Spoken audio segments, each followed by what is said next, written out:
It was the dead of winter. Rome, once radiant in the golden light of summer, now lay beneath a sky of iron. The marble halls of the imperial palace echoed with the cold, and the breath of even the most powerful men turned to mist in the air. Inside, behind heavy oak doors, a man stood alone, the emperor, not at a banquet, not giving speeches to the Senate, not wrapped in silk, nor leaning into luxury. He stood by a table, bare. The fire was lit, but the room was not warm. His fingers, calloused and ink-stained, moved across a wax tablet, writing, to no one. And yet, to everyone. He wrote, "Begin each day by telling yourself, today you will meet the ungrateful, the arrogant, the deceitful, the envious, the selfish." Not to complain, not to wallow, but to remind himself, this is life, and he must meet it, prepared.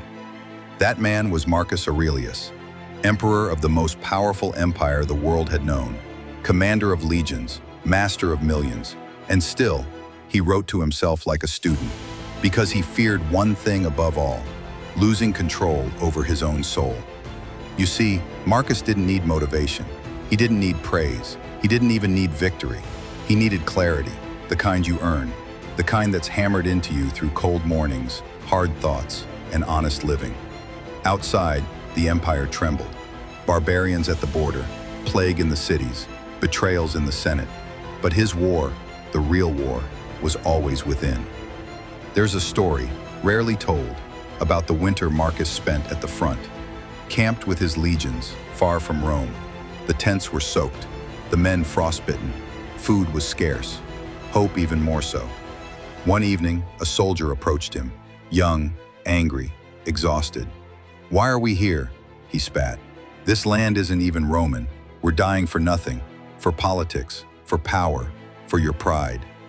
The camp fell silent. All eyes turned to the emperor.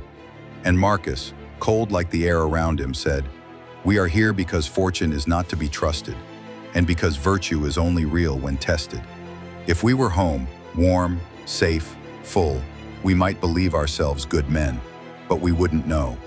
He paused, then added, "Here, now, we find out."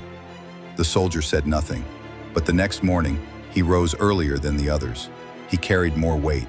He stopped complaining, not because he agreed, but because he saw it. The emperor was suffering too, and yet he stood straight. He chose the hard path. He kept the code.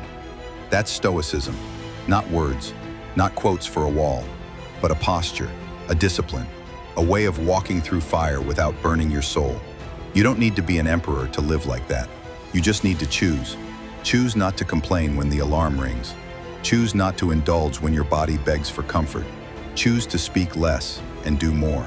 Marcus wrote, "You have power over your mind, not outside events. Realize this and you will find strength. So let the world be unfair. Let people lie. Let storms come. You do not control the wind, but you do control the sail. And every time you hold that course, you become more than you were. You don't need to feel ready. You need to be willing. To do what's hard, to stay calm in chaos, to write your own lines, even when the night is cold and no one is watching. Like Marcus did, over and over. Not because it was easy, but because it was right. This is how an emperor becomes a philosopher, and how a man becomes unbreakable. One honest choice at a time, one winter at a time, one breath at a time. If this message resonates with you, if you believe in building strength through discipline and clarity through action, then subscribe to this channel, not for noise, but for guidance, for silence, for the Stoic Code.